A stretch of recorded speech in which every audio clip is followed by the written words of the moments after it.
Welcome to today's video. Today, we're going to be talking about how to find and follow your passion with every ounce of energy in your being. Let's dive in. Today, I'm going to share my full story of how I got to where I am. Some things you may have heard before, some things you probably never have heard before, but I'm just going to share how I discovered what I was passionate about, and then how I went full force and became obsessed with it and where it got me now, fast forwarding almost 10 years later. And today's going to be a little bit different, but hopefully when you hear my story, it might give you ideas of how to find your passion, but also how to actually fully immerse yourself into your passion. And so today's going to be in two parts. We're going to talk about how to find your passion in the first part, and the second part, we're going to talk about how to follow your passion with every single thing that you have. And the reason why this is important, it might be the most important topic, is because every single person is going to get to the end of their life and they're going to have a moment, hopefully we all get to the end of our life and we live really long lives and we're in, a bed surrounded by our family, and we get a moment of recollection where we can think back over our life. And we're either going to get to the point where we look back and we're like, man, this was everything I wanted. I'm so glad that I did this. Or we're going to get to end our life and be like, I wish I would have done something different. And at some point in time, most people wake up in their life and they realize that the path that they're on is not really the path they want to be on. People call it a midlife crisis, but for some people, like for me, happened at 23 years old. And then it happened again at 27 years old. For some people, it happens at 40. Some people it happens at 50. But at some point in time, most people wake up and they're like, I don't know what I'm doing. I don't know why I am where I am. And they become aware that they have either followed a path that society told them to, that they felt like they were supposed to, that their parents told them to, and they have an option at that moment. They can either make a change, and you can make a change and change your life, or continue on doing exactly what you're doing. And if you're listening to this podcast, you probably have already come to that moment, and that's why you're here, is to learn yourself more, to grow yourself more so you can create the life that you want. And you have the option. Either you can make a change, or you can continue doing what you're doing. Most people, though, and I'm going to be honest with you, I've spoken with tens of thousands of people over the past 19 years of being in self-development. Most people do nothing. They don't make a change. And then that brings the natural question, like, why? Why don't they make a change? And the reason why is because it's easier not to do something. It's easier to do nothing than it is to do something. And people always take the path of least resistance unless they consciously push themselves towards the path of more resistance.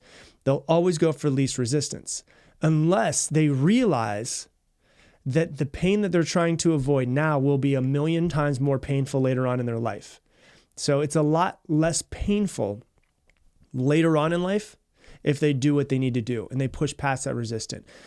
They will make a change. They won't make a change unless they realize how painful it will be late in life if they don't make a change.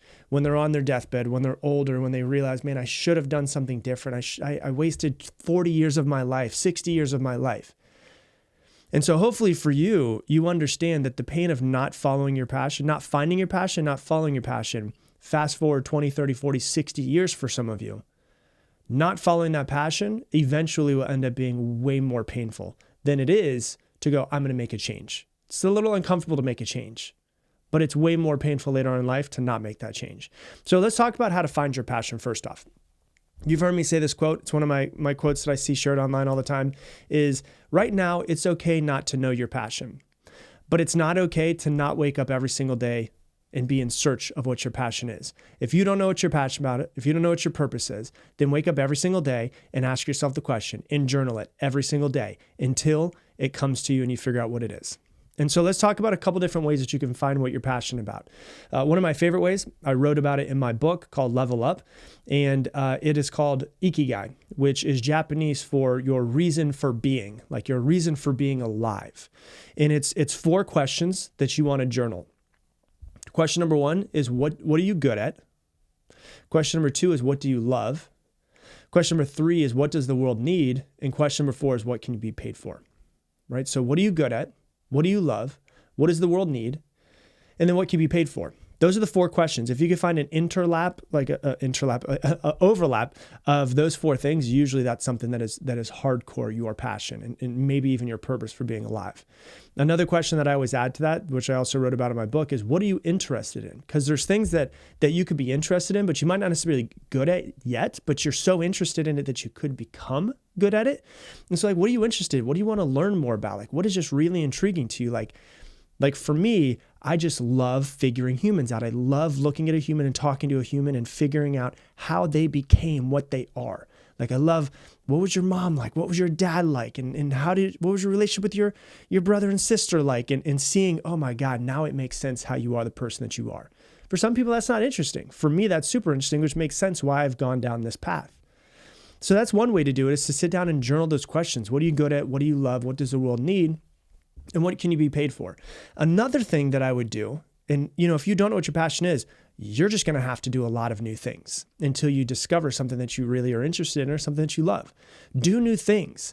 Break all of the routines that you have. Do everything different. Eat at different places. Take a new way to work. Take a new way back from work. Stop having lunch with the same people at work. Go and meet new people. Go to networking events that have nothing to do with anything that you're interested in. Travel to places in your city that you've never been. Go to like I said, random networking events. Travel to places in different cities around your country. Travel to different countries. Just start to do new things. Because if you don't know what your passion is, if you keep doing the same shit that you've been doing your whole life, you'll never discover it. So you've got to put yourself out of your comfort zone and start doing something a little bit different. And I want to say a couple things that are really important that I say to people a lot is your passion doesn't have to be your paycheck. If your passion can be your paycheck, oh my God, talk about a home run. Like I feel so lucky that my passion is my paycheck. But I also know a lot of people who are very passionate about something and it's not their paycheck. And so your passion does not have to be your paycheck. It can be. So that's something that's very important to know. And what I would say is if your passion is not a paycheck, like maybe you just really love working with clay and getting on a wheel and throwing the clay and creating cups or a vase or something like that. Sure, you could sell it and you could probably make great money doing it. Or maybe you just are just doing it because you want it. You think it's fun. Maybe you make a few $100 or a few $1,000 by selling it online, but it's not going to pay your bills necessarily. Well, then can you have a job that does pay your bills, that you do enjoy at least a little bit, but it gives you a lot of free time to do the thing that you're passionate about, to do the thing that you love, that brings you joy? Can you have a job that pays your bills? Because we all have to pay our bills. We all have to exist and eat and keep our families alive, but also can spend more time doing the things that you actually truly are passionate about. So your passion doesn't have to be your paycheck. The other thing I'll say about it is this, and I hear this reflection from a lot of people, and this really helps them. Like when I do an event, they come up to me and they say this, and it really helps them a lot, is you could either be a jackhammer or you could be a hummingbird when it comes to your passion. A jackhammer is like me. Like I know that this thing that I'm doing right now is the thing that I'm most passionate about in the world, and helping people and coaching people and all this. I'm like a jackhammer. Like there's a pretty good chance I'm going to be doing this the day I die. It's not about money for me. It's not about fame for me. None of this. I did this podcast for 5 years and made $0 off of it for the first 5 years. I just did it because I was passionate about it. Maybe I decide to do something else later on in life. Maybe I don't. I don't know. So that's like a jackhammer. Most people, though, a lot of times are like hummingbirds. If you watch a hummingbird, it will go from one flower to the next flower to the next flower. And some people, that's what your passion is. Like you're really passionate about this thing for the next 3 years. And then you're like, okay, I feel like I got my fill. Then you go to the next thing for the next 2 or 3 years and you do that thing. It takes a lot of the pressure off because you don't have to think, well, if I discover my passion, I have to do this to the day I die. It could be like, hey, what is my passion? What's something I'm really interested in that I can become passionate about that I love for the next 3 years? Take the pressure off yourself. And so you try to do new things. You try to go through the ikigai. You try to wake yourself up every single morning, be around new people, do new things, journal the question, and see if you can start to discover what your passion is. Now, once you have found your passion, you need to become obsessed with it. And I'll give you my story. And I said this a few episodes ago, and I was like, damn, I've never really shared this before. I should do an actual dedicated episode talking about this so that people can learn a little bit more. It was actually not in my notes or anything. It just kind of flowed out of me. And I was like, I need to talk about this more. So I moved in 2012. I quit the job that I was at because I didn't want to work there anymore. And I lived in Tampa at the time. And I backpacked Europe for 3 months by myself. And I became very aware of I need to figure out how to make money without working for someone else, whether that be online, whether that's my own job, whatever it is, because I love traveling and I can't go the rest of my life without traveling a lot. So I was like, I need to figure that out. And that was the first thing that came to me in 2012 when I was traveling. And then the other thing was I really wanted to be a musician. Like I thought that was my life path. I want to become a musician. I was obsessed with music, still am. And so I was like, I'm going to move to a place where it is everywhere. so that I can't run from it. Because in Tampa, there wasn't really a music scene. So I was like, it's either Austin or Nashville. Nashville was too cold and a little too country. And I wasn't wanting to make any country music. So I was like, I'm going to go to Austin. I knew one person in Austin. I was like, I've heard it's great. And this is before it all blew up. And so I was out here for a few years and I was in a band and started a band with I got in and started doing vocal coaching with a vocal coach, started a band with my vocal coach. We had that for a year and a half or so.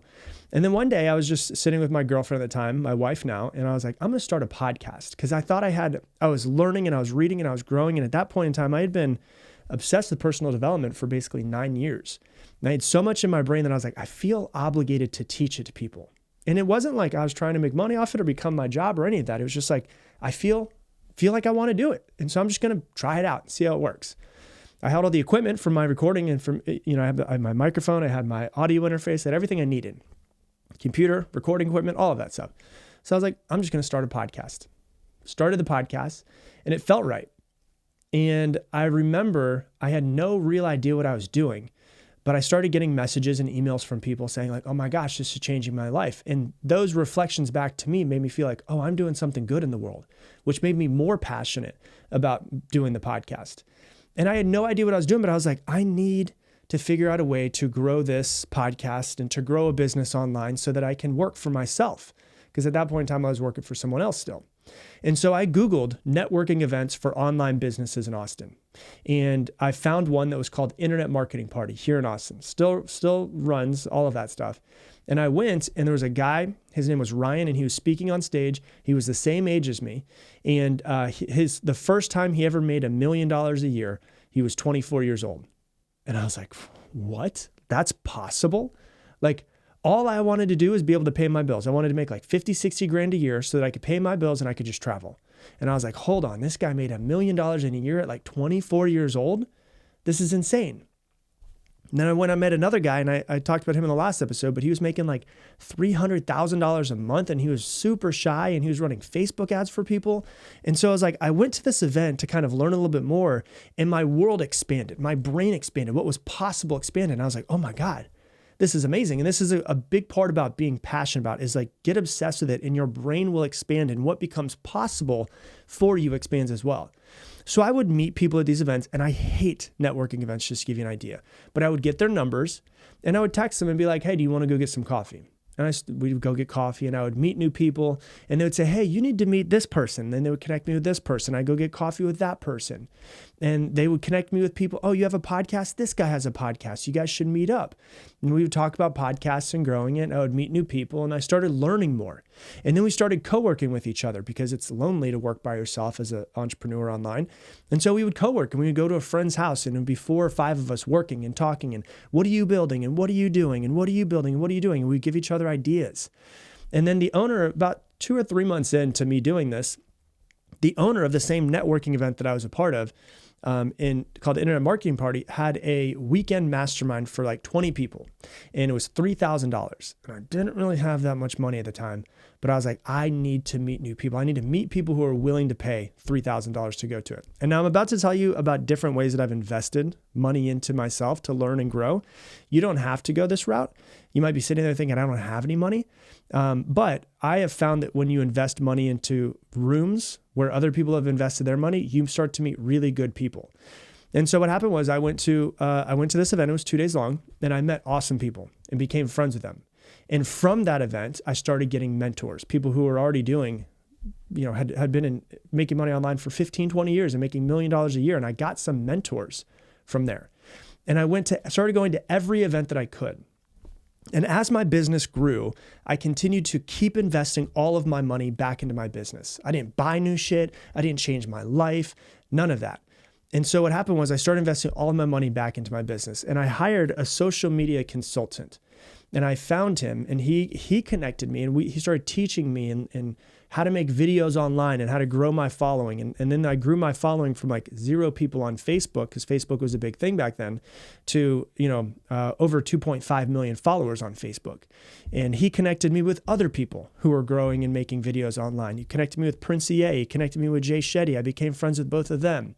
And the three of us, we would learn and we grew from each other, and we brainstormed and we would help each other grow. When I would post a video, they would share my videos. When they would post a video, I would share their videos. And we all started growing at a really fast tick, I guess you could say. We were just growing very fast all together. And in 2018, I went to an event that was by ClickFunnels. It was in Orlando, Florida. And I mentioned this in the last time I spoke about this, but I had lunch with the same guy, again, from Internet Marketing Party. His name's David Gonzalez. He's awesome. And he was with a guy named David. And we connected. We started talking because he had a watch on and I had a watch on. I love watches. So we started connecting and talking around watches. I was like, what do you do? And he told me what he did. And I was like, oh my God, that's basically the same thing I do, but you're ahead of me. And he had a mastermind, and we became friends and we talked. And about 3 or 4 months later, I joined his mastermind. I spent $25,000 of my saved money that I had for, basically a nest egg, paid him $25,000 to join his mastermind. So I was on calls with him and his team and everything every single week. I would go to his events. And the reason why I went to his mastermind, because I wanted to do something similar to him. And I wanted to see exactly how it was done and learn from him. And I said, hey, I need you to become my mentor in this. I'll invest the $25,000, but if I send you a question about XYZ, you just have to help me out. And so he became a friend and a mentor of mine. And that was one of the biggest steps to growing my business. And my business grew a lot. And I hit my first $1 million year when I was in his mastermind. And then I invested $100,000 into a year-long mastermind. And I met somebody at breakfast of that mastermind that completely changed my business, like completely. And I met 3 other people that were in my industry, and we would do Zoom calls once a month and share secrets. So every one of these people, myself included, invested $100,000 into a year-long mastermind. And the 4 of us would get on calls every single month and share secrets. And I went from $1 million a year to $2 million a year to $5 million a year the next year. And what happened was I had this realization that when I figured out the thing I wanted to do, I invested in myself, but more than anything else, I just became obsessed. And I said, this is the thing I want to do. This is how I'm going to impact the world. This is what's going to make me feel like I have purpose. And so this is kind of the steps that I've broken down of how to follow your passion. The first thing, and that's just my story. I don't say any of that stuff to brag. I just say it so you have an idea of kind of the journey I had to go on over the past 9-10 years at this point to get to where I am now. Because people look and they're like, oh, I want a podcast that's as big as yours. How do you do it? And it's like, it was a decade of work to get me here. And if you're willing to invest a decade, your life will completely change for whatever you're willing to invest in. So the first thing that I hope that you get from this, and my first tip for following your passion, is you have to become obsessed. You have to do everything that you possibly can to learn more about it. You have to Google it. You have to YouTube it. You have to research it. You have to see if there's any networking groups that are in your area that have to deal with it. You have to see if there's any events in your country that's in that industry. And you might have to invest money into yourself, but I promise you that the biggest ROI that you'll ever have, biggest return on investment, is investing that money into yourself. It will always come back tenfold. So become obsessed, do everything that you possibly can. Like for me, even to the point, like when I think about, like, I've been wanting to scuba dive more. And so what I do is I make it hard to forget is what I do. So a couple months ago, I was like, man, I need to go scuba diving more. Like I really love scuba diving. I'm certified, but I don't go enough. I need to get my friends and I need to go on some trips. I was like, how do I not forget? And so I was like, let me go to see if there's any scuba diving magazines. So I searched it. There is a scuba diving magazine. And I was like, you know what I'm gonna do? I'm gonna subscribe to this so that every single month I'm reminded. And I'm gonna put this on my coffee table so that I'm gonna see it over and over and over and over again. So what I'm trying to do is take these things that that I'm passionate about, things that I love, and make them omnipresent so that I can't forget about them. It's not like, oh, 6 months ago I had this thought and I completely forgot about it. It's like, no, I'm always thinking of this thing. So that's the first thing, is just become obsessed. The second thing is to find other people that are doing what you want to do. Are there any mentors that you can hire? Are there any people that are doing the same thing as you that you can become friends with? Are there any Facebook groups that you can join about that? Are there any Reddit threads that you can, be a part of to learn from? what can you do? That's what I would say, is figure out how you can just find other people doing the same thing. Because every time I met a new person, my world expanded and my mindset expanded. And I went, if they can do it, I can do it. I've just got to learn what they have in their head and start doing the same thing. It's the exact same thing for you. You can definitely do it. Number 3, don't be afraid to invest in yourself, whatever that looks like for you. Whether it's hiring a mentor, hiring a coach, hiring a friend to help you do something, going to events, traveling to different places. Don't be afraid to invest in yourself. If you need a mentor, hire a mentor. The point of a mentor or a coach is to collapse time for you. So what took them 5 years to learn or 10 years to learn, they could teach you in 6 months. And so they basically condense time for you and they make your learning curve way shorter. And then the 4th thing that I'll recommend for following your passion is to have fun while you're doing it. The point is, you want to find the thing that you love, that you're obsessed with. It doesn't feel like this is something that is work. It feels like fun. Become obsessed with it. Don't run from it. Like, this is your passion. You should love it. You should follow it. Find other people that are doing it. Befriend them. Start meeting with other people in the industry. Birds of a feather flock together. If they do the same thing that you want to do and they're in the same industry, I guarantee they know other people who are doing the same thing. And then what I would say is the reason why I say become obsessed with it and follow it with like every ounce of energy that you have is don't let it fall away or quietly sit in the back of your mind. When you discover what your passion is and you don't follow it, it will destroy you. If you find the thing that you're most passionate about and you don't do it, it will eventually destroy you. And so you've got to find that thing. You've got to go on a constant search of trying to find it. When you find it, put every ounce of energy into following that thing. And that is how you don't live a mediocre life. That's how you find and follow your passion. And that's what I got for you on today's episode. If you love this episode, please do me a favor. Share it on your Instagram stories. Tag me in it, Rob Dial Jr., ROBDIALJR. And if you're out there, you probably have heard me announce this in the past few episodes. I am about to launch something that is called Mindset Mentor Plus. And it is a way to fully integrate every single one of these episodes into your life. And so therefore, you're not just listening to the episodes passively, but you're actively integrating them into your life in many ways. Each and every episode of the podcast is going to come with detailed worksheets, multiple pages. It's going to come with journaling prompts to help you really take the podcast episode, work through it in your mind, put it into your life. It's going to come with assignments of things that you actually need to do in your real life to help you also integrate it as well, so that you're not just a listener, but you're more of a participant. There's also going to be exclusive Q&A sessions with me. There's going to be access to an entire community of other people who are in Mindset Mentor Plus, who are Mindset Mentor listeners. And there's going to be tons of other bonuses. And so I'm going to be launching it soon. If you want to join the waitlist, founding members will get a discount.